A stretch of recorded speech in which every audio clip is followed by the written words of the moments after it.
you know that Matthew had something special going for himself? I probably wasn't until about the fourth or fifth where I looked up and saw a 0, and obviously from that point on you realize that it's a no-hitter. He was outstanding. He used all of his pitches. I thought his slider was really good today.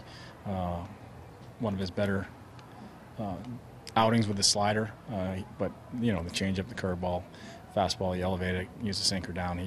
Everything was working. You don't go 8 2/3 of no hit without having your stuff working and your command working.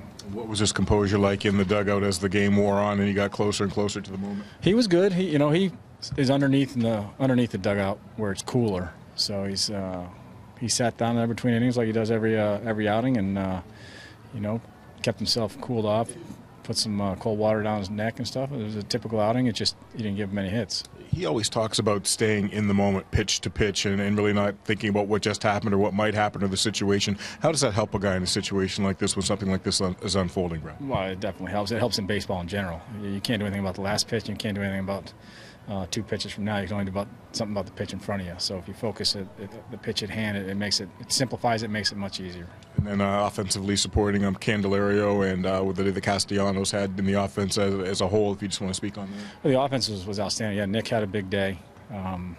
Candelario had a big day, but pretty much everyone contributed up and down the lineup in some fashion with some type of hit other than Hicksy. But it was a good offense. It was a good day at the ballpark. Again, like the other day when we beat Chicago in the 3-2 game, the walk-off, the fans obviously were into it, cheering them, getting louder and louder as you got deeper and deeper in the game.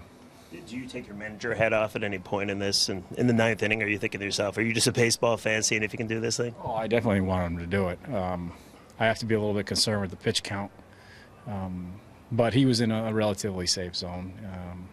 And quite frankly, even if that last guy had gotten out, I probably would have given him a shot for the shutout against Abreu. What would that number be, do you think, that you would have to start thinking about? This could have gotten into that gray area where he gets up to about 130 pitches and he still has a no-hitter going. I'd probably let him go and hope he got out of it. But, guy has a 10-pitch at bat and all of a sudden you're at 140, you might have to take him out.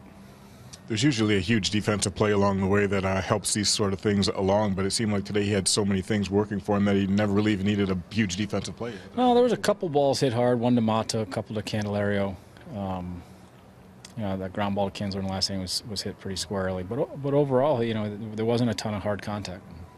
I mean, this is a team that I think had 40 singles against you guys in this series going in. So to shut them down, no-hitter or no-hitter, I mean, it's pretty impressive.